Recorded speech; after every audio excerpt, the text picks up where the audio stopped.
هنعمل بقى النهارده صينيه بطاطس محشيه باللحمه. اول حاجه طبعا هنعصج اللحمه، طبعا انتوا شطار وبتعرفوا تعصجوا اللحمه. جبت معلقتين سمنه، وجبت اللحمه بعد ما غيرت لونها كده بشرت بصلايه، وبعدين بعد ما دبلت كده حطيت البهارات بتاعتي بقى بتاعت اللحمه، ملح وفلفل وكمون وبابريكا وشويه بهارات كده.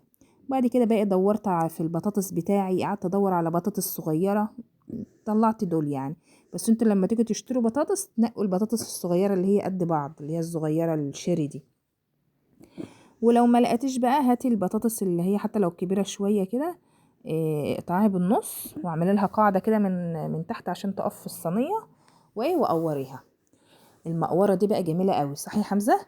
صح. المقوره بص تحفه. كان زمان امي لو ما كانتش بتلاقي مقوره بتقور بالمعلقه وبالسكينه. انا بحب بتاع دي قوي. تحبي البطاطس المحشيه صح؟ بس انا بحب اعملوا لايك الشكر بقى قطع شكر عشان بدكم. بس شوية على شكر تعبت قوي قوي. بس تسلي عليكي. اعملوا لايك واشتراك للقناه علشان القناه تكبر، لا تستطروا يا رب. هنا بقى انا قورت كل البطاطس، وطبعا اللي فض البواقي بتاع البطاطس طبعا حطيت عليه ميه عشان ما يسودش. وبعد كده رحت بقى على المقليه بتاعتي وحمرت البطاطس بتاعي لحد ما يتحمر كده ويتشمع يعني. غطيت على البطاطس بقى بالغطا كده وسبته لما يحمر بقى. شوف بقى يعني ما تحمرهوش قوي يعني، هو يا دوبك بس ياخد لون. طلعته بقى في طبق كده كله وسبته لما يبرد شويه. لحد بقى اما يبرد قمت انا رايحه بقى جبت بصلايه ومعلقتين سمنه كده عشان نعمل الصلصه بتاعت البطاطس. بعد ما البصلايه دبلت كده قطعت برضو بصلايه كده خضره، وسبتها برضو لما تدبل. وجبت برضو فصين توم كده وسبتهم برضو لما الريحه تطلع بقى. والريحه بقى كانت بتهفهف كده، والجيران كانوا قاعدين يخبطوا عليا من الحلاوه. تفحه. بعد كده بقى عصرت طماطم يا حموزه يا لزوزه. يلزوزة. ايوه، وبعدين حطيته على على البصل، وبعدين جبت كمون وفلفل وملح بس كده. وسبتهم بقى لما يتسبكوا. لما يتسبكوا كده حطيت معلقه سكر كده علشان الحموضه، عشان ما يجيلناش حموضه كده. بعد كده خلاص بقى كده الصلصه وحاجتي خلصت. رحت بقى عند الصينيه بتاعتي، حطيت البطاطس اللي هو المفروم تحت في الصينيه.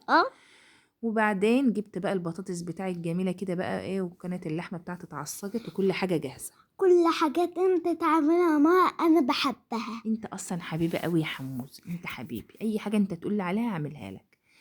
هنا بقى بحشي البطاطس بتاعي الجميل ده.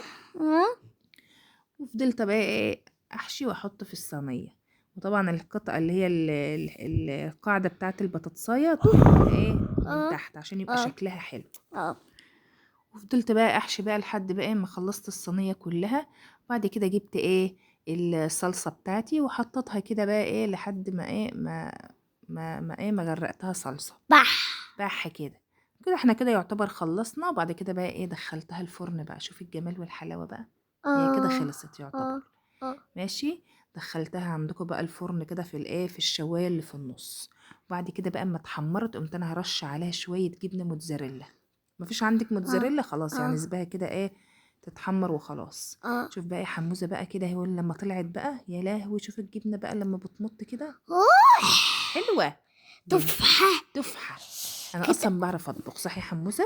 اكلنا بقى صاحب البيت ده في كل حته. ايوه كانت الريحه جميله. شوف البطاطس بقى يا حمزه من جوه. يا لهوي يا لهوي على الطعامه تفحه. يا لهوي على الطعامه. جربوها بقى وما تنسوش تعملوا لايك واشتراك وفعلوا زر الجرس علشان القناه بتاعتنا تكبر الى تستطروا يا رب.